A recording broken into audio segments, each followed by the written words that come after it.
नमस्कार, आप देख रहे हैं मुद्दा और मैं हूं आपके साथ चंद्रशेखर त्रिशूल। दिल्ली आबकारी नीति को लेकर बड़ा बदलाव हुआ है। दिल्ली सरकार ने शहर में खुदरा शराब बिक्री की पुरानी व्यवस्था को फिर से बहाल करने का फैसला किया है।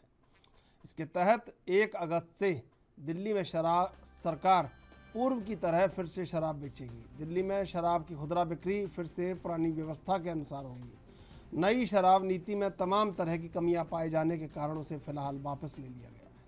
यानी दिल्ली में एक बार फिर से पुरानी शराब नीति लागू होगी। दिल्ली की न्यू एक्साइज पॉलिसी 2021-22 को 31 मार्च के बाद 2 बार 2 महीने के लिए बढ़ाया गया था, पहले अप्रैल मई और फिर जून जुलाई तक के लिए। लेकिन अब 31 जुलाई के बाद इस पर विराम लग जाएगा और दिल्ली में फिर से पुरानी व्यवस्था लागू हो जाएगी। बता दें कि नई आबकारी नीति पर बीजेपी ने कड़ी आपत्ति जताई थी। इसको लेकर आप सरकार पर आरोप लगाए जा रहे थे कि इसके जरिए कारोबारियों को गलत तरीके से फ़ायदा पहुंचाया जा रहा है। दिल्ली के उपराज्यपाल का भी यही मानना है कि इसमें काफ़ी कमियां हैं और इसीलिए उन्होंने नई शराब नीति में अनियमितताओं को लेकर सीबीआई जांच की सिफारिश कर दी। इसी बीच दिल्ली सरकार ने राष्ट्रीय राजधानी में फिर से शराब की खुदरा बिक्री की पुरानी व्यवस्था पर लौटने का फैसला किया है। ऐसे में आज हम यही चर्चा करेंगे कि आखिर दिल्ली सरकार की नई शराब नीति क्या थी जिसको लेकर इतना बवाल मचा और आखिरकार सरकार को ये फैसला वापस लेना पड़ा।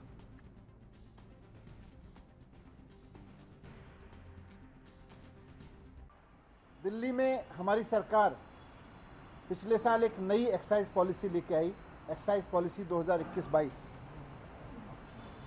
2021-22 की पॉलिसी लागू होने से पहले दिल्ली में सरकारी दुकानें थीं, ज़्यादातर सरकारी दुकानें थीं। सरकारी दुकानों के ज़रिए दिल्ली में शराब बिकती थी और खूब भ्रष्टाचार होता था उसमें, ब्रांड पुशिंग से लेके और कई तरीके की खबरें आती थीं। मैंने खुद रेड कर करके भ्रष्टाचार पकड़ा था वहाँ पे। हमने उस पॉलिसी को ख़त्म करके एक नई पॉलिसी बनाई। दिल्ली में पहले कुछ दुकानें प्राइवेट भी होती थी, लेकिन जो प्राइवेट दुकानें थीं वो इन्होंने अपने ही यारों दोस्तों के नाम पे लाइसेंस दे रखे थे और उनसे लाइसेंस फीस भी कम लेते थे, बहुत कम लाइसेंस फीस लेते थे और कई साल से लाइसेंस फीस भी नहीं बढ़ाई थी इन्होंने। तो ये सिस्टम खत्म करके ज़्यादातर सरकारी दुकानों का जिनमें खूब भ्रष्टाचार था और इनके नेताओं रिश्तेदारों इन सब की ड्राइवर और मेड के नाम पे चलती दुकानों को, इन सबको सारे सिस्टम को बंद करके हमने नई पॉलिसी। पहले इन दुकानों से सरकार को करीब 6,000 करोड़ रुपए का रेवेन्यू मिलता था शराब पॉलिसी में। जब पारदर्शी तरीके से इन दुकानों की नीलामी हुई तो दुकानें नहीं बढ़ी, लेकिन पूरे साल में एक फुल ईयर में 850 दुकानों से 9,500 करोड़ रुपए का रेवेन्यू आना था। इस हद तक ऑक्शन गया हमारा, 6,000 करोड़ की जगह 9,500 करोड़ रुपए। तो इस तरह एक साल में नई पॉलिसी के तहत सरकार की आय 1.5 गुने से ज़्यादा बढ़ जाती, करप्शन खत्म हो जाता। लेकिन नई पॉलिसी आने से इन लोगों ने जो भ्रष्टाचार मचा रखा था वो रुक गया, वो खत्म हो गया। तो इन लोगों ने पूरा प्लान बनाया कि इस नई पॉलिसी को फेल एक एक करके इन्होंने जितने प्राइवेट दुकान वाले आए थे उनको ईडी की धमकी दी, सीबीआई की धमकी दी। तो प्राइवेट दुकान चलाने वालों को जो सरकार को ज़्यादा रेवेन्यू दे रहे थे, क्योंकि सरकार ने ट्रांसपेरेंट तरीके से उनको दुकानें दी थी ओपन ऑक्शन करके, तो उनको इन्होंने ईडी से धमकाया, सीबीआई से धमकाया। तो बहुत सारे शराब वाले तो दुकान वाले तो बेचारे, कई सारे लोग तो दुकान छोड़ के चले गए। और आज दिल्ली में जो नई पॉलिसी में भी 850 दुकानें हो सकती थीं, आज दिल्ली में कुल 468 दुकानें चल रही हैं। और 1 अगस्त से कई और दुकान वाले भी, क्योंकि ये सीबीआई से डरा रहे हैं, ईडी की धमकी दे रहे हैं दुकान वालों को, तो ये 468 दुकानों से भी और कम हो जाएंगी। कई और लोग दुकानें छोड़ के जाने वाले हैं। इनका मकसद है कि दिल्ली में शराब की किल्लत पैदा करो। इनका मकसद है कि दिल्ली में लीगल तरीके से बिकने वाली शराब का क्वांटम कम करते चले जाओ। इसलिए हमने तय किया कि फ़िलहाल जो नई पॉलिसी है उसको बंद करके सरकारी दुकानें खोलने के आदेश हमने दिए हैं, क्योंकि इन्होंने दुकानदारों को डरा रखा है, इन्होंने अफसरों को डरा रखा है। इसलिए नई पॉलिसी बंद करके सरकारी दुकानों के जरिए अब liquor sale, legal liquor sale करने का हमने ऑर्डर दिया है, ताकि दिल्ली में कोई इलीगल शराब ना बेच पाए, ताकि दिल्ली में कोई स्पिरिट शराब ना बेच पाए। और चीफ सेक्रेटरी को मैंने ऑर्डर किए हैं कि किसी भी कीमत पर वो ये सुनिश्चित करें कि सरकारी दुकानों के जरिए करप्शन ना हो और किसी तरह की इलीगल मार्केट शराब की दिल्ली में ना खड़ी हो। ये मैंने ऑर्डर किया। लेकिन बीजेपी से इस तरह से पेश कर, मैंने उसका रीजन बताया आपको। ये लोग चाहते हैं कि अफसरों को इतना डरा दो और प्राइवेट दुकानदारों को इतना डरा दो कि उसके बाद में यहाँ से दुकानें बंद हो जाएं, और इनका इलीगल दुकानों का धंधा ये गुजरात की तरह से जैसे हजारों करोड़ का धंधा गुजरात में चला रहे हैं और लोग मर रहे हैं, ये चाहते हैं कि दिल्ली में भी ये हालात पैदा। पहले दिल्ली सरकार को 6000 करोड़ का रेवेन्यू मिलता था और अब 9500 करोड़ का रेवेन्यू आने लगा है। लेकिन बीच में जो कि सिसोदिया ने लगातार इस बात के आरोप लगाए हैं कि सीबीआई और ईडी के डर से लोग दुकानें छोड़कर जाने वाले हैं और दिल्ली में जो नई आबकारी नीति है उसको बीजेपी नहीं चाहती कि वो नीति यहाँ पर, नई शराब नीति यहाँ पर लागू रहे। उन्होंने ये भी कहा कि गुजरात में शराबबंदी है, लेकिन सब जानते हैं कि वहाँ हजारों करोड़ रुपए की शराब बेची जाती है। मनीष सिसोदिया ने कहा कि हमारी सरकार पिछले साल नई एक्साइज पॉलिसी लेकर आई। 2021-22 की पॉलिसी लागू होने से पहले दिल्ली में ज़्यादातर सरकारी दुकानें थीं। दिल्ली में जो प्राइवेट दुकानें थीं उनके लाइसेंस उन्होंने अपने लोगों को दे दिए थे और बहुत कम लाइसेंस फीस उनसे लेते थे। पहले दिल्ली में 850 दुकानें होती थीं। नई पॉलिसी में तय किया गया कि उतनी ही दुकानें खोली जाएंगी, कोई नई दुकान नहीं खोली जाएगी। लेकिन बीजेपी लगातार विरोध करती रही और अब जब एलजी ने सीबीआई जांच की सिफारिश कर दी और उसके बाद कहीं ना कहीं कारोबारियों को भी ये लगा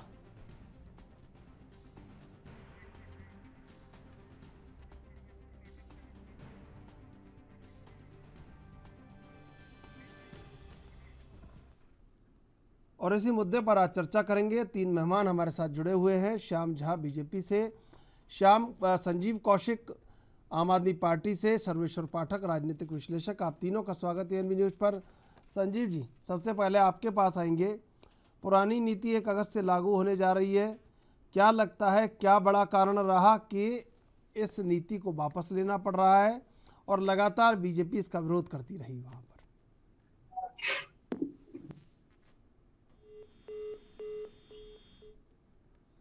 संजीव जी, आवाज़ सुनाई दे रही है आपको मेरी? चलिए मैं आऊँगा आपके पास। श्याम जी, आवाज़ सुनाई दे रही है मुझे आपको मेरी? श्याम जी, क्या कारण रहा कि इतने बड़े स्तर पर विरोध होता रहा दिल्ली में नई शराब नीति का?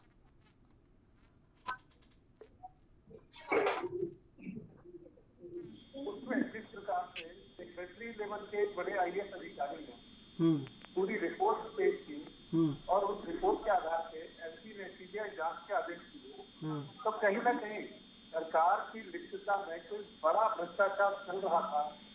उस वजह से ये दोबारा से केजरीवाल सरकार को बैकफुट से आना पड़ा। और जहां तक मेरा सोचना है, 1-2 मंत्री इनके पहले से ही जेल में हैं, ये तीसरे मंत्री की जेल में जाने की तैयारी है और बैकफुट पे इसलिए आना पड़ा क्योंकि कहीं ना कहीं लिप्तता थी और वो जग जाहिर हो चुकी थी, इसलिए बैकफुट में आना पड़ा। करोड़ों का शराब के नाम पर घोटाला दिल्ली में, दिल्ली को शराब नगरी बना दिया, हर गली मोहल्ले में शराब की दुकानें खुलवा दी गई। तो इसको लेकर के बड़ी चिंता का विषय है कि राजधानी दिल्ली को आपने शराब नगरी में तब्दील कर दिया और उसके मार्फत बड़े भ्रष्टाचार को आपने जन्म दे करके करोड़ों रुपए का आपने उसमें पैदावार की, ठेकेदारों के साथ खुली लगन करके आपने भ्रष्टाचार को बढ़ावा दिया। और उसकी जब सीबीआई जांच की बात आती है आप गिड़गिड़ाते हैं। प्रेस कॉन्फ्रेंस अलग अलग लोग करीब 5 लोगों ने अलग अलग प्रेस कॉन्फ्रेंस की। सीएम खुद आए कि हमारे जो मंत्री है मनीष सिसोदिया जी, वो बहुत घोर देशभक्त है। और ये घोर देशभक्त, ये कौन सा नया शब्द है? देशभक्त तो सुना था, लेकिन घोर देशभक्त कौन सा नया शब्द आया, ये पहली बार सुनने में आया। और सफाई देने के लिए केजरीवाल जी को आना पड़ा, लेकिन सीधे जब होगी दूध का दूध पानी का पानी हो जाएगा। और तीसरे मंत्री के भी जेल में जाने की तैयारी। ठीक है, ठीक है, मैं आऊँगा आपके पास। संजीव जी, आवाज़ मिल रही है आपको मेरी? संजीव जी, आवाज़ मिल रही है आपको मेरी? बिल्कुल बिल्कुल आवाज आ रही है। संजीव कौशिक जी, क्या कारण रहा कि जैसा कि मनीष सिसोदिया कह रहे हैं, बीजेपी लगातार विरोध करती रही और वहाँ पर कारोबारी भी इतना डर गए कि अब धीरे धीरे वो वापस लौटने लगे हैं छोड़कर, और उनको कहीं डर है सीबीआई और ईडी का, और शायद इसीलिए सरकार पॉलिसी चेंज कर रही है, या कोई और कारण है? देखिए चंद्रशेखर जी, जिस तरह से भारतीय जनता पार्टी के लोगों ने इस नीति को लेकर हमलावर रुख अख्तियार किया, निश्चित तौर पे सरकार तो उसको डिफेंड कर ही रही है। जो कारोबारी थे, उन कारोबारियों के मन में भी संशय की स्थिति पैदा हुई है, जिसकी वजह से उनकी पीछे की तरफ करती है।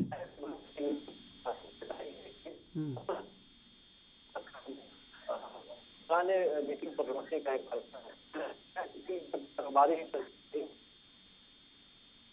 बात कही जा रही थी कि एक बहुत बड़ा घोटाला होगा और जिसके जांच के लिए सिफारिश भी एक तरह से कर दी गई है। सरकार का सामना करेगी और सिद्ध करेगी कि आप जो आरोप लगा रहे हैं वो राजनीति से प्रेरित है। एक ऐसा घोटाला जिस बार बार सरकार ने कहा कि जिसमें सरकार भी फायदे में है, लोग पीने वाले जो शराब के शौकीन लोग थे वो भी बड़े इत्मीनान से दुकानों पे जाते थे और अपने मनचाही शराब या ब्रांड वो पाते थे, और साथ साथ जो बेचने वाले थे वो भी संतुष्ट थे। तो ये एक ऐसा घोटाला जिसमें सारे लोग संतुष्ट थे, केवल भारतीय जनता पार्टी को छोड़ के। लेकिन जिस तरह का माहौल बना है और जिस तरह से भारतीय जनता पार्टी ने हमलावर किया, निश्चित तौर पर नीतियों के साथ साथ कारोबारियों पर फर्क पड़ना शुरू हुआ, जिसकी वजह से ये कदम खींचने के बाद।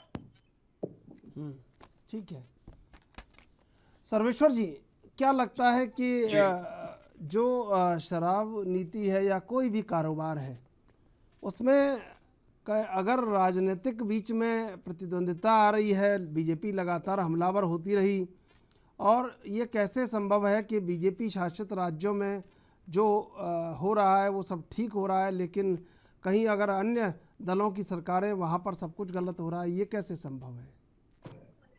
देखिए, ऐसा कुछ नहीं है कि अन्य दलों की जहां सरकारें हैं वहां गलत हो रहा है। वहां जब गलत होता है तो गलत होता है, सही होता है। बीजेपी राज्य में भी गलत होते हैं, वहां पे भी कुछ ऐसे डिसीजन लेते हैं जो गलत होते हैं, तो बाकी की विपक्षी पार्टी तो उसको तुल इतना देती है। हमने सबने देखा।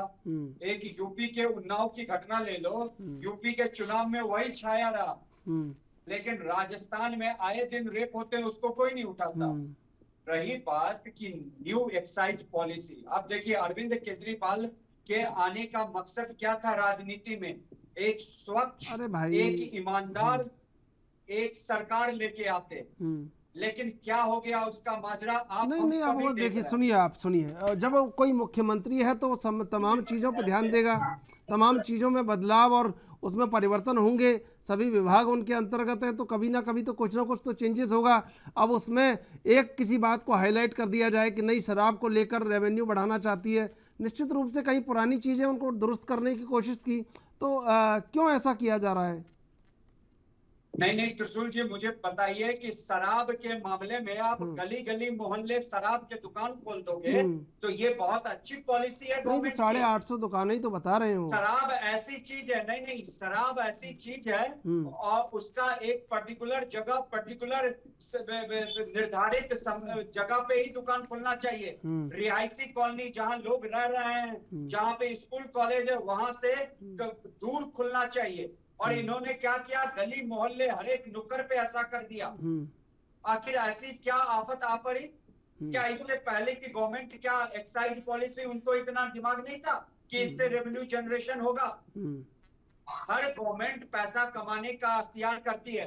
अभी जो जीएसटी के लिए सब हिच कराई कर रहे हैं कि दही पे लगा दिया तो आटे पे लगा दिया, उसमें तो हर राज्य के फाइनेंस मिनिस्टर या उनके रिप्रेजेंटेटिव शामिल थे। तो इसी तरीके से दिल्ली में जो भी कदम अरविंद केजरीवाल जी ने उठाया, उस पे अगर सवालिया निशान उठता है तो उसमें खामियां हैं। देखिए कुछ राज्यों, मैं बिहार से आता हूँ, बिहार गवर्नमेंट ने शराब बंद कर रखा है। हाँ, तो वहाँ पे लेकिन आपको नकली पता है ना, शराब बिकते हैं। लाखों लीटर हाँ, तो मैं शराब कह तो रहा हूँ चूहे ना, पी गए थानों में। चूहे पी गई और ब्लैक मार्केटिंग होती हाँ, है, उसके फिर बाद जहरीली शराब होती है। और उसका परिणाम वहां पे लेकिन क्या हो रहा है बिहार में? वहां संपत्ति जब्त कर ली गई लोगों की। परिणाम जो भी लगातार हो, लगातार सरकार के कई लोग बोल रहे हैं कि वहां पर शराबबंदी हटा दी जाए, क्योंकि उससे परिणाम बड़े गंभीर आए हैं। और शराबबंदी जो किया वो बहुत अच्छा डिसीजन है, उसको इम्प्लीमेंटेशन में प्रॉब्लम आ रही है। सरकार उसमें नपुंसकता अपनी दिखा रही है, खास के नीतीश कुमार जी। तो इसमें वहां के सरकार की नाकामी है। अरविंद केजरीवाल का वो इतना ढिंडोरा पीट रहे थे कि हमने एक्साइज, इसमें नई एक्साइज पॉलिसी से हमने इतना राजस्व बढ़ा लिया। तो आखिर क्या कमी रह गई जो कि तुरंत, देखिए 450 दुकानों बंद होने वाले हैं प्राइवेट के। आप उन दुकानदार जिसने भी खोला होगा, जितने पैसे लगाए होंगे, उनका तो शुद्ध लॉस है, उसकी भरपाई कौन करेगा? अरविंद केजरीवाल ने तो अपनी तिजोरी, अपनी तिजोरी तो भर अरे ली। भाई, सरकार की तिजोरी भर ली, कोई खुद की तिजोरी थोड़ी भर ली होगी। सरकार की तिजोरी नहीं भरी है, यहाँ पे अपनी तिजोरी भरी है। सरकार की एक अलग तिजोरी भरी है, वो अलग है जो राजस्व आया है। यहाँ पे अरविंद केजरीवाल की अपनी भी तिजोरी भरी है। चलिए, ठीक है। वो 450 जो प्राइवेट दुकान जो बंद होने वाले हैं 1 अगस्त के बाद से, उसका जो हर्जाना होगा वो कौन देगा? अब आप हर्जाने पे बात ले आओ। ठीक है, मैं आऊंगा आपके पास। ये देखिए ना, मैं आऊंगा अगर उनकी आऊंगा पॉलिसी इतनी अच्छी आऊंगा थी बिल्कुल गांव, सर्वेश्वर जी। गली गली मोहल्ले में खोलने की, तो ये खोलने से सर्वेश्वर पहले जी, सोचते ना। सर्वेश्वर जी, अभी इतने कम दिनों में इस पॉलिसी को चेंज करने के लिए क्या जरूरत आन पड़ी? अरे भाई, बीजेपी तो और हल्ला कर अगर रही मैं थी ना एक लगातार। बिजनेसमैन होता तो भाई मैं भी तो सोचता ना, तो इस बात को भी सोचना चाहिए। और सरकार को उसको हर्जाना देना चाहिए ठीक है, अरविंद ठीक केजरीवाल को है, अपने ठीक है, पैसे से। ठीक है। श्याम जी, देखिए, गुजरात का उदाहरण है और बिहार का उदाहरण है, जहाँ पे शराबबंदी लागू है। और वहाँ पर अभी बीते दिनों जो घटना हुई गुजरात में, उसको आप देख लीजिए। जो बिहार में लगातार घटनाएं हो रही हैं, उसको देख लीजिए। और दिल्ली को आप देखिए। क्या लगता है कि जो अगर कहीं प्रयोग हो रहे हैं किसी भी चीज़ को लेकर, तो उनका विरोध या विपक्ष में रहते हुए उनको लगातार निशाने पर लेना जरूरी है? कहना चाहूंगा, बात है नियम की। गुजरात की बात करिए चाहे बिहार की बात करिए, सरकार की जो मंशा है, जो नियत है, वो स्पष्ट है कि शराबबंदी होनी चाहिए। ठीक है, इसमें कुछ न कुछ जो असामाजिक तत्व हैं, जो गैर कानूनी काम करते हैं शराब के व्यापार का, उन लोगों पे नियंत्रण कसा जाना, वो किया जाता है। गुजरात में आपको पता है कि बहुत गिनती की कुछ घटना होती है। बिहार में क्योंकि कई बॉर्डर लगते हैं, नेपाल का भी बॉर्डर लगता है, यूपी का भी लगता है, बंगाल का भी लगता है, कई बॉर्डर लगते हैं उतना से। और पहली बार वहाँ शराबबंदी हुई है, तो वहाँ पे थोड़ा सा समय जरूर लगेगा। लेकिन जिस प्रकार से आपको तो अच्छी तरह पता है श्याम जी, आपको तो अच्छी तरह पता है कि राजस्थान का जो बॉर्डर है, सिरोही जिला, वहाँ पर जो कम से आईजी तक वहाँ पर इसमें आ गए राडार पर, कि वहाँ पर एसपी तक इसमें इन्वॉल्व मिले कि वो जो वहाँ से शराब जा रही थी अवैध रूप से गुजरात में। ये तो आपको अच्छी तरह पता होगा। सिरोही के जो अगर आईजी अगर इन्वॉल्व थे, तो गहलोत सरकार को उसमें मिली भगत से इसका मतलब काम चल रहा है। राजस्थान की कांग्रेस सरकार की मिली भगत से काम चल रहा है तस्करी का। शराब तस्करी में राजस्थान सरकार लिप्त है। अभी परसों का ही उदाहरण लीजिए, राजस्थान सरकार के जो विद्युत विभाग के जो अधिकारी थे, वो उत्तर में किस प्रकार से रंगा नाच चला रहे थे, वो सबके सामने वीडियो पूरे सोशल मीडिया पर वायरल हो रखा है। नहीं, लेकिन देखिए, एक स्वस्थ लोकतंत्र के लिए एक स्वस्थ चर्चा भी आवश्यक है। आप आरोप लगा सकते हैं आम आदमी पार्टी के ऊपर, आम आदमी पार्टी आपके ऊपर लगा सकती है, लेकिन बीच में जो व्यापार करने वाले लोग हैं, जो कहीं सरकार के फैसलों से उत्साहित होकर सरकार के साथ चलते हैं और विपक्ष निशाना साधता है, और ऐसे में चीज़ें अगर कहीं बीच में उलझ जाती हैं, तो जो नुकसान है वो सबसे ज़्यादा व्यापार को है। वो कहीं अब दिल्ली में हो गया है। व्यापारी को जो नुकसान हुआ वो इस वजह से हो रहा है कि केजरीवाल जी की जो नीयत थी, मनीष सिसोदिया की जो नीयत थी, उन्होंने 2 नंबर का पैसा उनसे रिश्वत में लेकर के मिली भगत से भ्रष्टाचार किया और उसकी सीबीआई जांच गई और सीबीआई जांच के लिए जो अनुशंसा की वो एक IAS अधिकारी। मैं आऊंगा आपके पास, मैं आऊंगा श्याम जी आपके पास। संजीव कौशिक जी, क्या होगा अब आगे? जैसे कि मनीष सिसोदिया बता रहे थे कि 3,500 करोड़ का रेवेन्यू लॉस हो रहा है और दुकानों में बढ़ोतरी नहीं थी, लेकिन लगातार जो CBI और ED के जो डर से व्यापारी वहां से शराब का कारोबारी वहां से कम होने लगा या पीछे हटने लगा। तो अब आगे क्या होगा? पुरानी नीति तो लागू हो जाएगी, लेकिन अब आगे होगा क्या? देखिए, 2 तरह की बातें हैं। पहली बात तो ये कि जिस तरह से कुछ स्टेट के सरकारों ने शराबबंदी के नाम पर एक संगठित लूट मार जो मचाया जी, कौन नहीं जानता कि गुजरात के कोने में और कहाँ शराब नहीं मिलता है, बिहार में कहाँ नहीं शराब मिलता है। बिहार में तो होम डिलीवरी की बात होती है। आप यदि इच्छुक हैं, आपके पास फोन नंबर है, आप कॉल कीजिए, आपके घर पे शराब पहुंचा दी। तो ये हमें पता है, आपको पता है, एक पत्रकार को पता है, एक राजनेता को पता है, क्या सरकार को पता नहीं है? सरकार को पता है और सरकार संगठित रूप से वो सब कुछ पता है कि कितने थानेदार को प्रतिशत जाता है, महीने को पहुंचाना है और ऊपर वाले साहब को कितना पहुंचाता है। सब कुछ बना बनाया है। जो राजस्व सरकार के खाते में जाना चाहिए, अब उसको लूट मार का एक नया जरिया बना दिया गया है। अब आप हमें बताइए कि बिहार में यदि लोगों की मौत होती है तो यही भारतीय जनता पार्टी के लोग कहते हैं खुलेआम की वहां पे शराब पीने से और जहरीली शराब पीने से उनकी मौत हुई है। लेकिन गुजरात में 50 से अधिक लोगों की जान चली गई, ये कह रहे हैं कि केमिकल पीने से मौत हुई है, वहाँ शराबबंदी है, शराब पीने से मौत नहीं हुई है। तो ये दोगली नीतियां जो है वो जनता खूब भली बात समझ रही है। और दूसरी बात, बार बार ये बात कहने का प्रयास किया गया कि दिल्ली में जो सरकारी दुकान थे, ठेके थे, वो ज्यादा कर दिए गए। साहब, कुछ भी नहीं किए गए। जब स्कूलों की बात होती तो आप कहते हैं कि स्कूलों में आपने एक भी कमरे नहीं बनाया। 20,000 से ज्यादा कमरे बनाने के बावजूद आप कहते हैं कि अलग से स्कूल नहीं बनाए। जब जमीन नहीं दिए तो आपने कमरे नहीं बनाए, हमें बनाने का मौका मिला। ठीक वैसे ही जहाँ शराब की दुकानें थी, वो छोटे छोटे दड़बों में शराब की दुकानें थी, वहां पे धक्कन-मुक्की की बात होती थी, वहां पे लूटमार मचा हुआ था, लोग पॉकेट करते थे, वहां व्यवस्थाएं फैली हुई थी। उसके लिए उस स्पेस को बढ़ा दिया गया। जब उस स्पेस को बढ़ा दिया गया तो वो कह रहे हैं कि नहीं, यहाँ डबल दुकानें आपने खोल दी, उसको 2 गिनते हैं वो।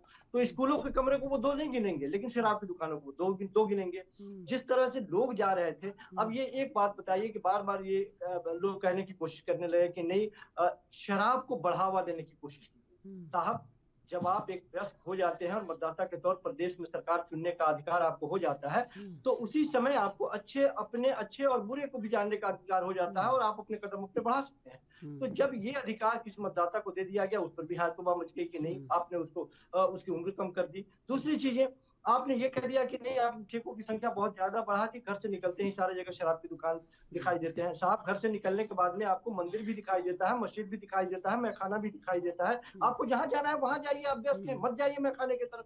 तो व्यवस्थाएं यदि दुरुस्त करने की बात होगी, सरकार अपने राजस्व को बढ़ाने की बात। संजीव जी, आ रहा हूँ सर्वेश्वर जी, आ रहा हूँ, आप ही के पास आ रहा हूँ जी। संजीव जी, सरकार यदि लगातार कह रही है कि 1300 करोड़ रुपए हमें मुनाफे के तौर पे हम देख रहे हैं या हमें मिलता हुआ दिखाई दे रहा है, जनता अलग खुश है, बेचने वाले अलग खुश हैं।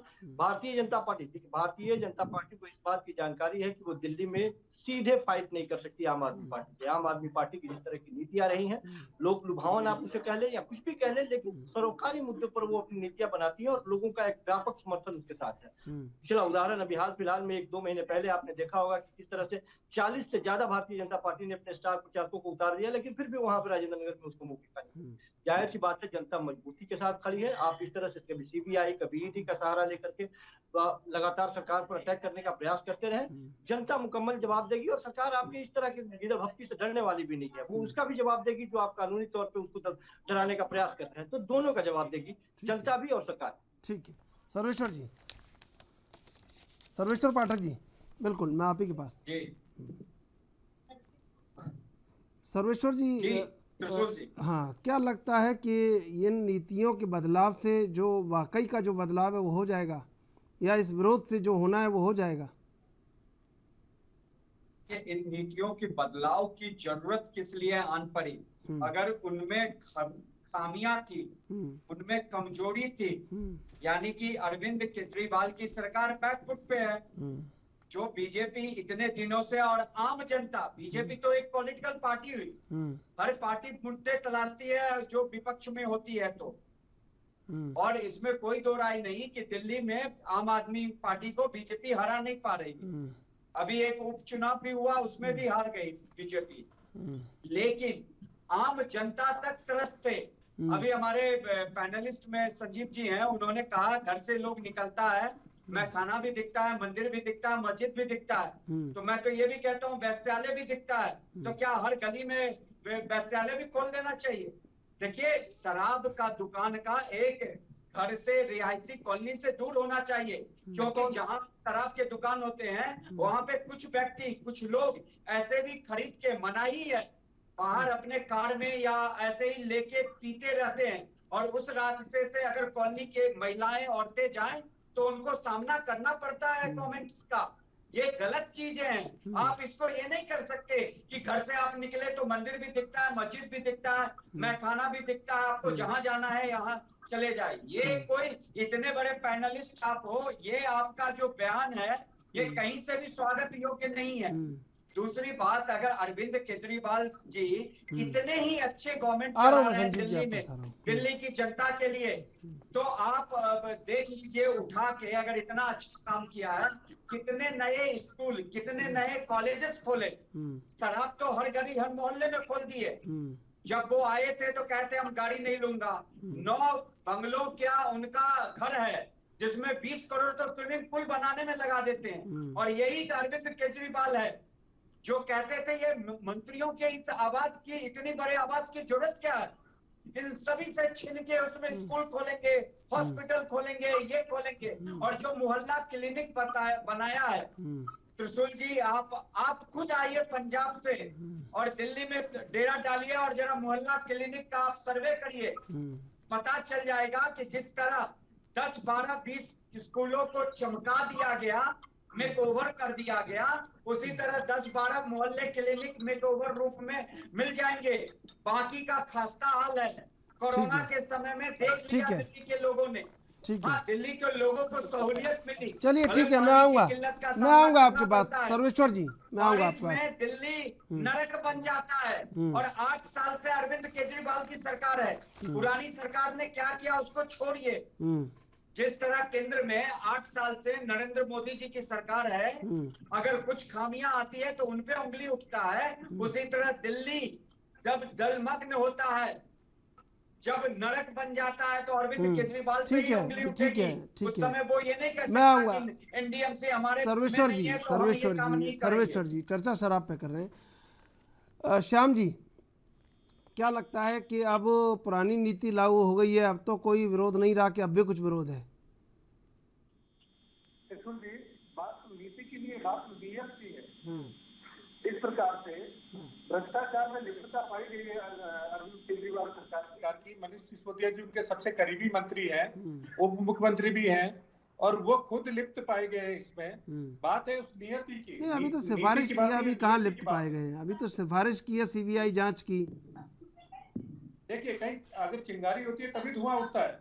अगर सिफारिश की है, सिफारिश नहीं की गई है, हर किसी के लिए जांच की सिफारिश नहीं कर दी जाती। ना एलजी के पास इतना समय है, ना सीबीआई के पास इतना समय है कि किसी की भी सिफारिश कर दी जाए और बेबुनियाद सिफारिश कर दी जाए। ऐसा आपने यहाँ कोर्ट में जा करके केवल पहली बार ऐसा हुआ है कि आम आदमी पार्टी की तरफ से बेबुनियाद आरोप लगाए जाते हैं, बाद में हाथ जोड़ करके माफी मांगते फिरते हैं। कोर्ट में थूक के चाटने का काम है इनका। और मैं आपको बताना चाहूंगा, देश के लिए बहुत बड़ा खतरा है अरविंद केजरीवाल। अरे भाई, देश के लिए क्या खतरा है और क्या खतरा नहीं है, देश को सब पता है अच्छी तरह से श्याम जी, कौन खतरा है और कौन खतरा नहीं है। गुजरात में लोग मर जाते हैं नकली शराब पी के, उस पर भी तो आप कुछ बोलिए। चंद्रशेखर जी सुन लीजिए पूरी हाँ, बात मेरी। उस पर आप कुछ बोल नहीं रहे, एक तरफा बात थोड़ी होती है। गुजरात में क्या कर लिया शराबबंदी करके, बताइए आप क्या कर लिया, बताइए क्या कर लिया गुजरात में। और बिहार में क्या हो गया? आपके समर्थन से सरकार है वहां पर, क्या कर लिया वहां पे आपने, क्या कर लिया बताइए? लाखों लीटर से वाश वहां पर बरामद हो रही है। आप कैसी बात कर रहे हैं? अरे कैसी बात कर रहे हैं भाई, आप एक तरफा बात थोड़ी करेंगे। सर्वेश्वर पाठक जी वही बात कर रहे हैं, अरविंद केजरीवाल ने ये कर दिया, अरविंद केजरीवाल ने ये कर दिया। 18 राज्यों में आपकी सरकार है, वहां भी तो देखिए ना। आप इजी उपलब्धता है क्या? इजी उपलब्धता है क्या बिहार में, गुजरात में? वहाँ 18 राज्यों में आपकी सरकार है, आप देखिए ना, कोई उदाहरण बना के बताइए। सब सारे दलों को बताइए, कांग्रेस को बताइए, आम आदमी पार्टी को बताइए। नहीं, आप कुछ तस्करों को लेकर के आप पूरी अगर सरकार के ऊपर आरोप लगाते भाई हैं, सरकार क्या के ऊपर EGF आरोप नहीं है। आप है देखिए शराब? गुजरात क्या गुजरात और बिहार में बिहार EGF बड़ा है उदाहरण शराब? है शराबबंदी का, जहां पर शराबबंदी अरे होने भैया, के वही बाद तो शराब पूछ रहा हूँ, कैसे मेरी उपलब्ध सवाल है। का तो जवाब दीजिए। हम्म आप कुछ तस्करों को छोड़ करके आप मुझे बताइए, क्या इजी अवेलेबल है शराब बिहार में और गुजरात में? अरे आप क्या हर गली श्याम जी मोहल्ले में कैसी शराब बात कर रहे हैं, मिल क्या जाती है वो गुजरात वहां और पे बिहार क्या में? अवेलेबल नहीं है शराब के नाम पर? शराब पूरी तरह इजी अवेलेबल है वहां पर गुजरात में और बिहार में।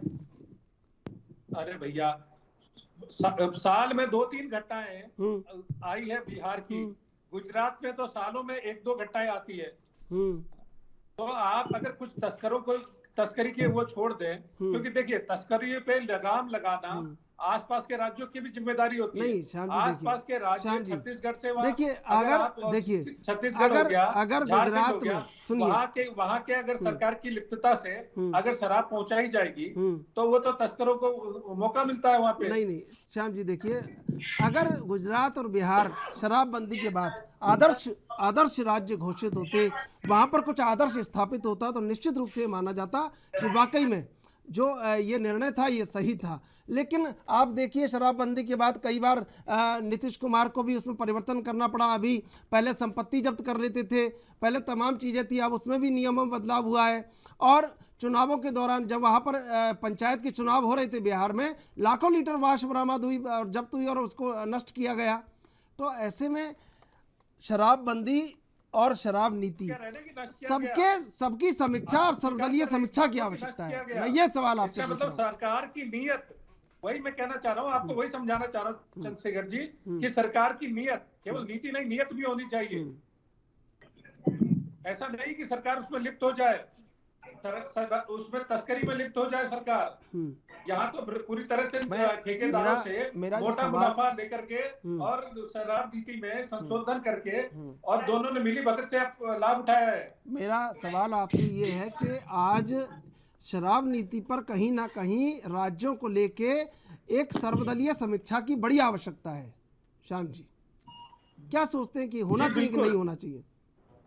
बिल्कुल होना चाहिए, क्योंकि युवाओं के लिए आने वाले जो भारत का जो भविष्य है, उन युवाओं के लिए बहुत आवश्यक है कि शराब नीति में पूरे देश में बदलाव होना चाहिए, चर्चा होनी चाहिए, पूरे देश में चर्चा होनी चाहिए।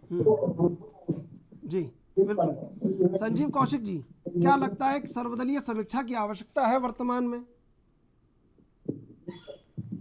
देखिए, सीधी सी बात है कि सरकार ने एक नीति बनाई थी, उस नीति से सरकार को लाभ मिलता हुआ दिखाई दे रहा था, लोग भी खुश थे, सब कुछ ठीक ठाक चलता हुआ दिखाई दे रहा था। लेकिन अचानक जिस तरह से विपक्षी पार्टियों ने अपना एक रुख अख्तियार किया, निश्चित तौर पे जनता के बीच में ये मैसेज नहीं जाना चाहिए कि हम जनता के लिए काम करते।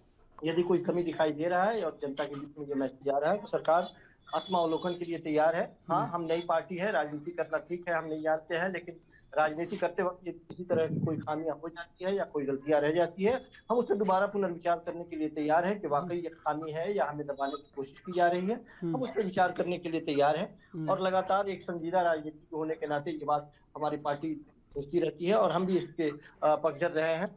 कोई यदि कमी है तो उसको देखा जाए, लेकिन मुझे लगता है कि जिस तरह से भारतीय जनता पार्टी चली आ रही है, खास करके दिल्ली प्रदेश के मामले में, भारतीय जनता पार्टी ये बात बचा नहीं पा रही है, जिसकी वजह से लगातार वो किसी न किसी वजह से सरकार को घेरने का प्रयास करती है। उसमें बहुत सारे उनके लोग भी होते हैं जो सहयोगी होते हैं, खासकर केजरी साहब तो हर जगह पे एक महत्वपूर्ण भूमिका निभाते हुए दिखाई देते हैं सरकार के पक्ष में।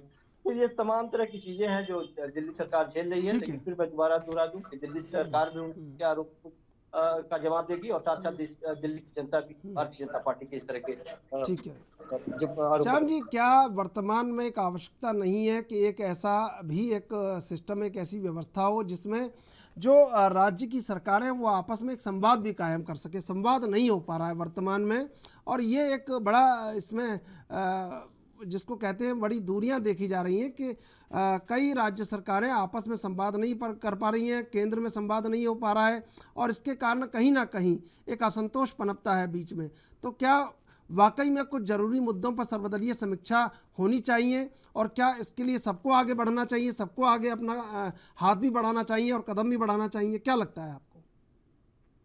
देखिए, देश में अभी जो माहौल चल रहा है, दो तरह के धड़े बने हुए हैं। एक जो राष्ट्र की उन्नति, राष्ट्र का विकास और राष्ट्र को परम वैभव पे ले जाना चाहते हैं, और एक वो गिरोह चल रहा है जो नरेंद्र मोदी की इस यात्रा को रोकना चाहते हैं। तो संवाद जो हो पा रहा है केवल उस गिरोह के आपस में ही हो पा रहा है, और एक जो धड़ा है वो पूरी तरह से राष्ट्र को परम वैभव पे ले जाने में लगा हुआ है, और पूरी तरह से उसको आप देखेंगे 2014 से किस प्रकार से नरेंद्र मोदी के नेतृत्व में, नरेंद्र मोदी जी के अग्रज रहते हुए, प्रधानमंत्री रहते हुए, किस प्रकार से पूरे विश्व में देश की ख्याति बढ़ी है, किस प्रकार से पूरे विश्व में देश का सम्मान बढ़ा है, मान बढ़ा है, हर नागरिक का मान बढ़ा है। और एक वो जो धड़ा है वो केवल इसी में। तो संवाद कैसे हो? आज अगर राष्ट्र की बात आती है, आप तब भी आप उंगली उठाने आ जाते हैं। यही वो केजरीवाल है जिसने सेना पे प्रश्न उठाया था, सबूत मांगे थे। नहीं, फिर ये संवाद कैसे होगा अगर एक दूसरे में इतना विरोधाभास रहेगा तो? नहीं, ये अगर इतने में इतना विरोधाभास रहेगा तो फिर कैसे? क्योंकि वो भी चुनकर आए हैं, आप भी चुनकर आए हैं, फर्क तो कहाँ है? लीजिए, चुनकर आए हैं और जो चुन के आए हैं कोई बात नहीं, वो उसका भी आज नहीं कल हिसाब हो जाएगा। क्योंकि दो तरह के टेररिज्म होते हैं, एक होता है साल्टी टेररिज्म, एक होता है स्वीट टेररिज्म। ये जो पार्टी है स्वीट टेररिज्म की उसमें आती है, और ये देश के लिए बहुत बड़ा खतरा है। चलिए ठीक है। सर्वेश्वर जी, क्या सर्वदलीय समीक्षा और संवाद की आवश्यकता नहीं है? क्या आपको लगता है कि सब कुछ बीजेपी कर लेगी? आपको तो खैर लगता भी है बीजेपी कर लेगी सब कुछ, आपको तो लगता भी है कि सब कुछ पूरा, और कहीं राज्यों में सरकारें रहनी भी नहीं चाहिए बीजेपी के अलावा। लेकिन मैं आपसे पूछ रहा हूँ, थोड़ा पत्रकार होने के नाते बता दीजिए, क्या नहीं लगता कि सर्वदलीय समीक्षा होनी चाहिए, संवाद आवश्यक है? सभी दलों को, राजनीतिक से अलावा जहाँ सरकारें हैं उन दलों का संवाद होना आवश्यक है, कई नीतियों पर, जरूरी मुद्दों पे, जन सरोकार के मुद्दों पे।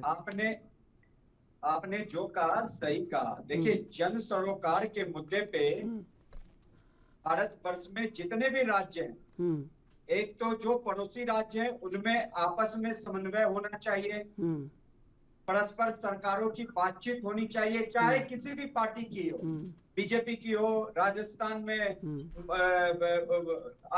कांग्रेस की है, मध्य प्रदेश में बीजेपी है, इधर यूपी में बॉर्डर सत्ता है तो बीजेपी का है। तो कम से कम आपस में राज्यों का समन्वय भी तो होना बहुत जरूरी है, लेकिन नहीं है। ऊपर से जितने भी राज्य सरकारें हैं उनका सेंट्रल से जो रिश्ता है वो अच्छा होना चाहिए। देखिए, यहाँ मोदी विरोध के कारण जितने भी विपक्षी पार्टी है वो देश विरोध करने लगे हैं। देखिए, मोदी जी जो है एक व्यक्ति हैं, लेकिन वो व्यक्ति विशेष है, वो भारत के प्रधानमंत्री बन चुके हैं। अगर जिस समय वो गुजरात के मुख्यमंत्री होते हैं तो वो बात अलग है, लेकिन आप एक प्रधानमंत्री के पद को भी उचित सम्मान नहीं देंगे, जैसा कि हमने पंजाब में देखा। ममता बनर्जी का आप उदाहरण देख लो, वो किस तरीके का व्यवहार करती है, क्या क्या लैंग्वेज यूज नहीं करती है उस चेयर के लिए, प्रधानमंत्री पद के चेयर के लिए। तो ये जो भारत वर्ष में ये जो स्थितियां उत्पन्न हुई है, ये विपक्षी पार्टियों द्वारा की गई है। जब मोदी जी गुजरात के मुख्यमंत्री थे तो आप बताइए कि क्या दूसरे राज्यों के मुख्यमंत्रियों से परस्पर तालमेल बना के मेरे ख्याल से आप थोड़ा सा राजनीतिक विश्लेषक होके ये कह रहे हैं कि सब एक तरफा है, तो ये मुझे लग रहा है थोड़ा सा अन्यायपूर्ण है आपका वक्तव्य। आप मुझे एक बात बताइए। मैं आपको 50 बातें बता सकता हूँ, मैं आपको 500 बातें बता सकता हूँ सर्वेश्वर जी, एक तरफा बात बिल्कुल भी ठीक नहीं है। नहीं, ममता बनर्जी का जो रवैया, मुझे मैं आपको 500 उदाहरण दे सकता हूँ, आप एक उदाहरण की बात मत कीजिए। उसका ये ताली एक हाथ से नहीं बजती है, आपने सुनी होगी ये कहावत, ताली दोनों हाथ से बजती है। ताली बजती है। हाँ, मैं आपको बता रहा हूँ, सेंट्रल ने पॉलिसी चलाई, राज्य कहता है कि ये बीजेपी की पॉलिसी है, हम नहीं लागू करेंगे, तो ये क्या ताली दोनों हाथ? अरे भाई, मैं क्या कह रहा हूँ आपसे, मैं पूछ रहा हूँ आपसे कि सर्वदलीय समीक्षा होनी चाहिए, संवाद। आप जैसे लोग संवाद कैसे होने देंगे बताइए आप? अगर आप एक तरफा बात करेंगे संवाद कैसे होगा? कैसे होगा संवाद बताइए आप? ऐसे नहीं होगा संवाद। बात कर रहे हैं आप संवाद नहीं हो पाएगा ऐसे, आप एक तरफा बात करते हैं हमेशा। सरकार नहीं है वो सेंट्रल की पॉलिसी लागू नहीं करने देती। अरे भाई ऐसे नहीं होता। आपसे मैं पूछ रहा हूँ, कोई ना कोई होना चाहिए ऐसा जो जोड़ सके लोगों को। तोड़ने वाले बहुत सारे लोग हैं, जोड़ने वाला भी होना चाहिए। तोड़ने वाले बहुत सारे लोग हैं। लेकिन मैं वही बात कह रहा हूं। मैं आ रहा हूँ आपके पास। श्याम जी कुछ कहना चाह रहे हैं। श्याम जी, पाकिस्तान का सहयोग लिया जाता है इस देश में। पहली बार इतिहास में ऐसा देखा गया कि मोदी को कैसे रोका जाए, इसके लिए पाकिस्तान का सहयोग लिया जाए और पाकिस्तान से संवाद किया जाता है। ये ऐसा होगा, ये मानना है आपका? वो अच्छा है, ये मानना है आपका? नहीं, किससे कह रहे हैं आप? किससे कह रहे हैं? आपसे पूछ रहा हूँ। मैं आपको जवाब दे रहा हूँ। मोदी जी पाकिस्तान चले गए तो लोगों ने कहा, लोगों ने कुछ कहा क्या भाई? लोगों ने ये कह दिया क्या अपना वहां पे सेटिंग बिठाने चले गए? लोगों ने कोई विरोध किया क्या? कैसी बात कर रहे हैं आप? संवाद की बात हो रही है, और संवाद नहीं करेंगे तो नहीं जुड़ेगा देश, नहीं जुड़ेगा देश। संवाद नहीं करेंगे तो समझ लीजिए भाई। संवाद करने तो दूसरे दल पाकिस्तान जाते हैं कि नरेंद्र मोदी को कैसे रोकेंगे, हमें क्या मदद करोगे आप? कमाल कर रहे हैं। वहाँ संवाद करने जाते हैं। आप जो अगर सब तोड़ने के लिए बैठेंगे तो कोई जोड़ेगा भी ना किसी चीज को। कुछ लोग चाइना से मदद मांग रहे हैं कि मोदी जी को कैसे रोका जाए। संजीव जी, ये ऐसे संवाद होगा? ये त्रिशूल जी, उसी समय से हम सुन रहे थे कि देश के लिए बहुत बड़े खतरा है अरविंद केजरीवाल जी। हम बताते हैं कि देश के लिए कौन खतरा है। देश के लिए वो व्यक्ति खतरा है जो 9.5 लाख करोड़ रुपए विदेशी ऋण लेता है और 11 लाख करोड़ रुपए अपने व्यवसाय मित्रों का माफ कर देता है। वो देश के लिए खतरा है। देश के लिए वो खतरा है जो एक के बदले 10 सीट लाने की बात करता है और चला जाता है पाकिस्तान में। वही बात आप कर रहे हैं, वही बात आप कर रहे हैं, वही बात ये कर रहे हैं। मैं ये पूछ रहा हूँ आपसे। बहुत देर से त्रिशूल जी मैंने सुना देश के लिए वो खतरा होता है कि भारत के इतिहास में पहली बार पठानकोट में ISI, जिसको हम लगातार अपना दुश्मन समझते चले आ रहे हैं, उसको बुला करके जांच करने के लिए आदेश दे दिया जाता है। तुम्हारा देश के लिए वो दिल्ली में आतंकवादी है, तुम्हारा विधायक दिल्ली के दंगों में लिप्त है, तुम्हारा विधायक। देखिए राजनीतिक हमले अपनी राजनीतिक हमले अलग बात है, लेकिन केंद्र और राज्य सरकारों का संवाद होना, केंद्र और राज्य सरकारों का संवाद होना परोक्ष रूप से आवश्यक है या नहीं है? मेरा ये सवाल ये है आपसे सबसे। लेकिन बम बरामद नहीं हुए, पेट्रोल बम बरामद नहीं हुए, छत से पत्थर बरामद नहीं हुए, के बारे में जवाब सुनना होगा। मैं ये कह रहा हूँ, ठीक है, मैं आऊंगा एक एक करके। श्याम जी, मैं आऊंगा, आपके पास भी आऊंगा। एक बार संजीव जी सुन लीजिए, मैं आपके पास भी आऊंगा। जी त्रिशूल जी, मैं ये कह रहा हूँ कि यदि झूठे ही अरविंद केजरीवाल हैं तो डंके की चोट पे भारतीय जनता पार्टी नहीं देखिए, मैं आपसे ये कह रहा हूँ, सुनिए श्याम जी, सुनिए श्याम जी, मैं आऊंगा आपके पास भी, मैं आपके पास भी आऊंगा। सुन लीजिए संजीव जी, मेरा सवाल आप सुनिए। अरे भाई सवाल सुन लीजिए आप। संजीव जी ज्यादा सम्मान के साथ और वोटों के साथ संजीव जी केंद्र, मेरा सवाल सुन लीजिए भाई। आप होने जाने को नहीं है भारतीय जनता पार्टी जिस तरह से हाथों मचा रही है, ये विलाप करने का समय नहीं है। आप अपनी नीतियां बनाइए कि लोग आपसे जुड़े। मैं बार बार कह रहा हूं, और ये अपमान करना बंद कीजिए। जब आप देश के प्रधानमंत्री बनते हैं और नरेंद्र मोदी जी बनते हैं तो आप कहते हैं कि उनकी आलोचना करना, लोगों की आलोचना करना और लोकतंत्र में जनता की आलोचना करना कहेंगे, लेकिन केजरीवाल साहब की आलोचना करते हुए आप भूल जाते हैं कि दिल्ली की जनता ने उन्हें मुख्यमंत्री बनाया है। कुछ तो देखा होगा, कुछ तो सुना होगा, कुछ तो उनके फायदे की बात कर रहे होंगे। वो जमीन पे सबसे निचले पायदान पे जो लोग हैं जिनको शिक्षा चाहिए। कुछ दिनों पहले तक मैं बता दूं, अब दिल्ली हिंदुस्तान के किसी कोने में चले जाइए, आप आपके बच्चे सरकारी स्कूल में पढ़ते हैं, आपके लिए शर्म का विषय होगा। आप चुपके से सर झुका लेंगे और नहीं कहेंगे कि सरकारी स्कूल में बच्चा पढ़ता है मेरा। लेकिन दिल्ली में वो शर्म अब गर्व का विषय बन गया है। आप गर्व से कह सकते हैं कि मेरे बच्चे सरकारी स्कूल में पढ़ते हैं।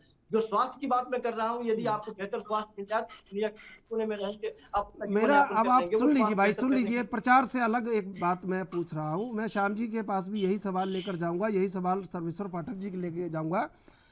केंद्र और राज्य सरकार के बीच नीतियों को लेके सर्वदलीय समीक्षा होना आवश्यक है या नहीं है? बिल्कुल इसके हिमायत और होना चाहिए।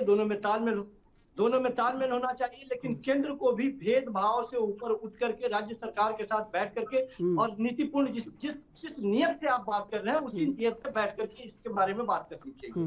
लेकिन जब आप दूसरे तरह की नियत रखेंगे और लगातार प्रताड़ित करने का प्रयास करते रहेंगे तो नहीं चलेगा, ऐसा नहीं चलेगा। फिर तो आपको जैसे करना है वैसे आप एक पक्ष बनकर लड़ते रहिए और दिल्ली की जनता के साथ हम खड़े रहे। श्याम जी, क्या लगता है कि कई बार नीतियों को लेके एक दूसरे के ऊपर राजनीतिक हमला होने लगता है? क्या कई नीतियों को केवल जहां पर राज्य में जिस दल की सरकार है तो ऑफिशियली वहां पर एक होना चाहिए कि वो सरकार से एक समीक्षा करवा ले, या सरकार से एक सर्वदलीय समीक्षा हो जाए कि हाँ इस नीति को हम लागू कर सकते हैं, इससे कोई खतरा नहीं है? ये संवाद नहीं हो सकता क्या कहीं भी?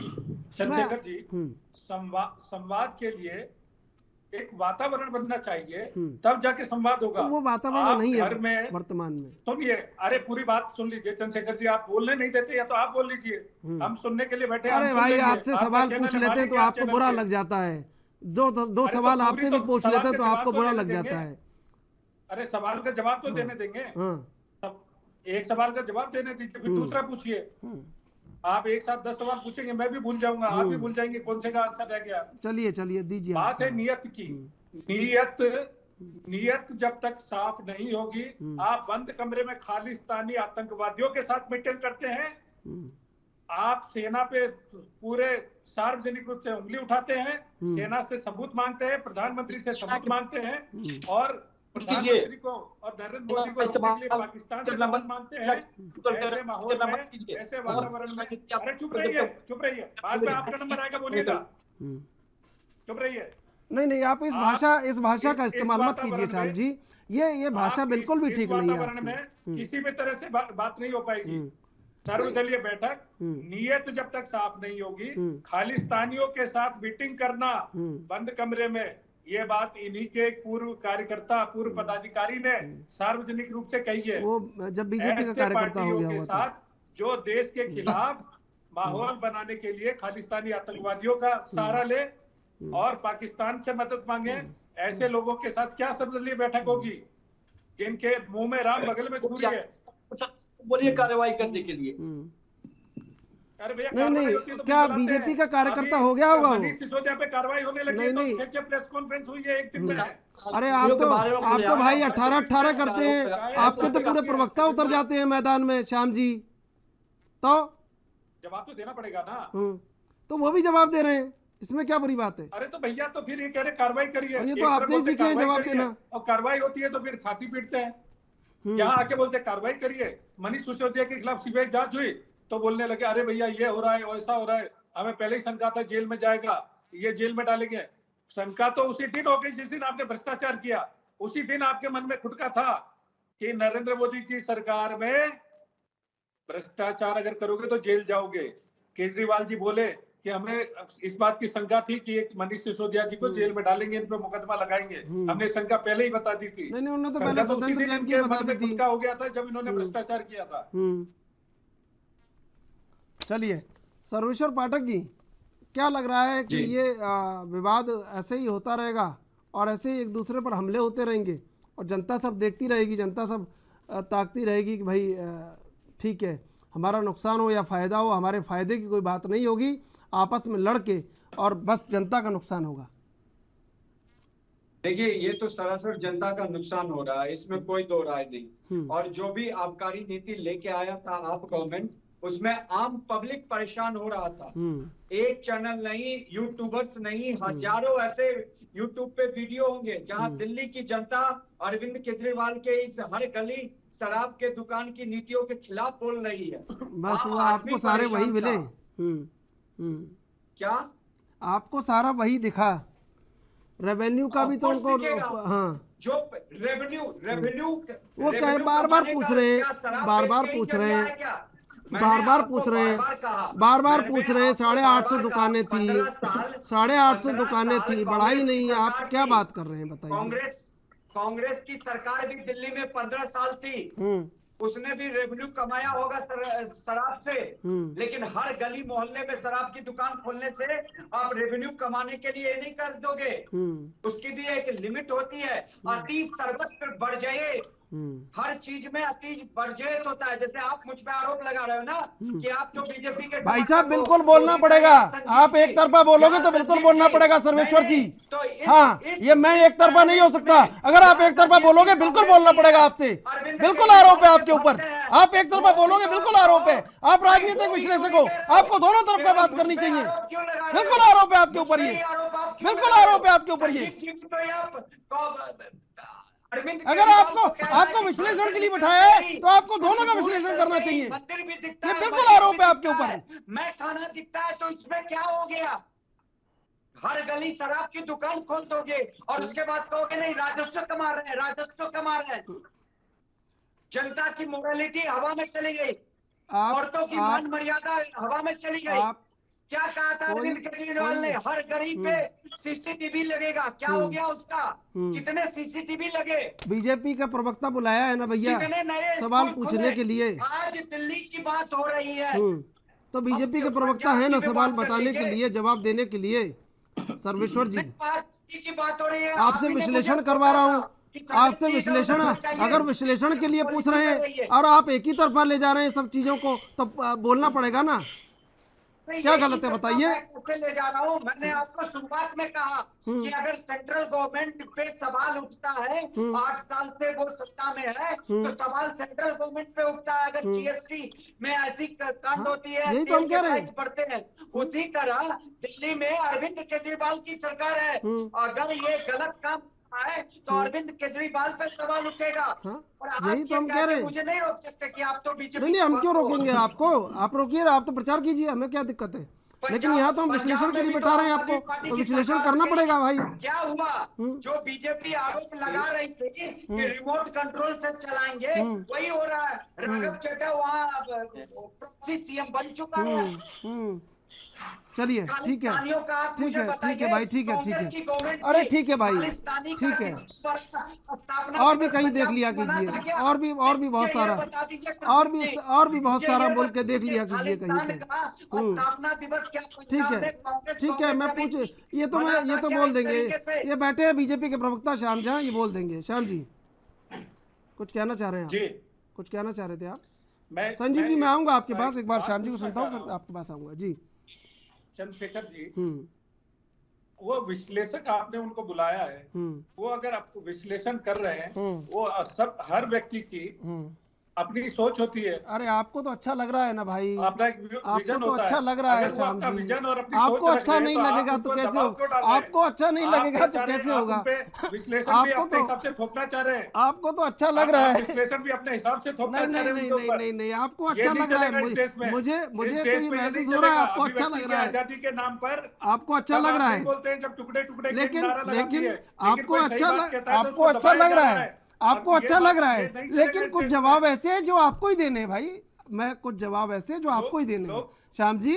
मैं इसीलिए सर्वेश्वर जी को रोक रहा था, कुछ जवाब मुझे आपसे ही लेने हैं। सबको बोलने का अधिकार है, हाँ, वो अपने विचार रख सकते हैं। नहीं, वो बिल्कुल आप विरोध कीजिए, उनकी रक्षा मत कीजिए। संजीव कौशिक जी, क्या लगता है कि अगर एक दूसरे से तू मैं होती रहेगी तो क्या कोई भी संवाद के लिए खड़ा नहीं होगा? और क्या इस जो आपस में जो वैमनस्यता, जो द्वेष वर्तमान में राजनीतिक रूप से दिख रहा है, क्या इसको रोकना जरूरी नहीं है हर एक के लिए? क्या ये सबकी जिम्मेदारी नहीं है और उन जिम्मेदारों की जिम्मेदारी नहीं है जो इसके लिए नियत है, इसके लिए चर्चा कर रहे हैं? देखिए पाकिस्तान से, खालिस्तानियों से पक्ष और विपक्ष दोनों को मिलकर के इस तरह की रणनीति बनती होगी। यदि आप जनता के लिए काम करना चाहते हैं तो इसमें कोई दो मत नहीं है। मैं आपकी बात से 100% सहमत हूँ।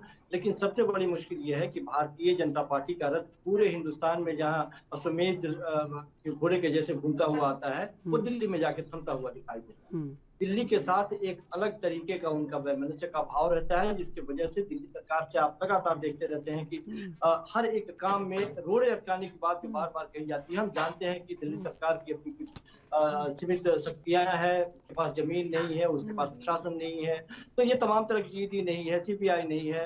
और भारतीय जनता पार्टी के ऊपर ये आरोप केवल मैं नहीं लगा रहा हूँ, और भी अन्य विपक्षी पार्टियों की बात आप करेंगे तो वो भी लगातार ये आरोप लगाती रही हैं कि ये संदेश की संवैधानिक संस्थानों का बेजा इस्तेमाल करते हैं अपने राजनीतिक फायदे के लिए। हमने देखा है, हर इलेक्शन के समय देखा है कि किस तरह से ईडी और सीबीआई को दौड़ा दिया जाता है, चाहे वो महाराष्ट्र हो, बंगाल हो, बिहार हो, उत्तर प्रदेश हो, विपक्षी पार्टियों को परेशान करने के लिए। तो ये घोटालेबाज पे कार्रवाई होगी। अरे आ रहा हूँ भाई, आ रहा हूँ मैं, सर्वेश्वर जी आ रहा हूँ, क्रम से आ रहा हूँ, आपके पास आ रहा हूँ बराबर। और दिल्ली सरकार के द्वारा भी ये बात लगातार विरोध के तौर पर कही जाती है कि आप सरकार को परेशान कर रहे हैं, काम करने देने नहीं चाहते हैं। और एक तरह से भारतीय जनता पार्टी, ठीक है, अब समय समाप्त हो रहा है, संक्षिप्त जवाब दे दीजिए मुझे, संक्षिप्त जवाब जी। तो बस इतनी सी बात, मैं बिल्कुल आपकी बात से सहमत हूँ, लेकिन केंद्र को भी चाहिए कि एक बड़े भाई होने के नाते, एक देश में सरकार होने के नाते वो भी दिल्ली के साथ छोटे भाई का संबंध यदि बना के चले, वैमनस्यता का भाव नहीं रखे, सबसे ज्यादा बेहतर है। ठीक है श्याम जी संक्षिप्त जवाब।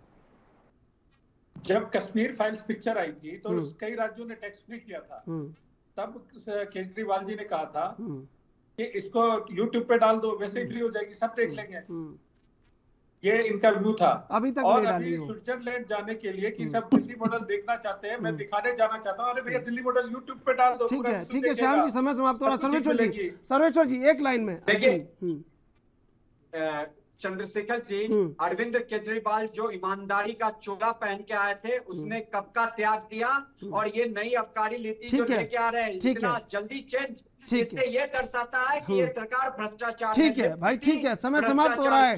संजीव कौशिक जी, श्याम झा जी, सर्वेश्वर पाठक जी, आप तीनों का धन्यवाद डिबेट में जुड़ने के लिए। दरअसल मनीष सिसोदिया आरोप लगा रहे हैं कि ईडी और सीबीआई के डर से शराब कारोबारी पीछे लौट गए हैं। अब ऐसे में पुरानी नीति लागू कर दी गई है। अब बीजेपी आगे क्या कहती है ये देखना होगा। बहरहाल देश विदेश की ताज़ा तरीन खबरों के लिए आप देखते रहिए एएनबी न्यूज।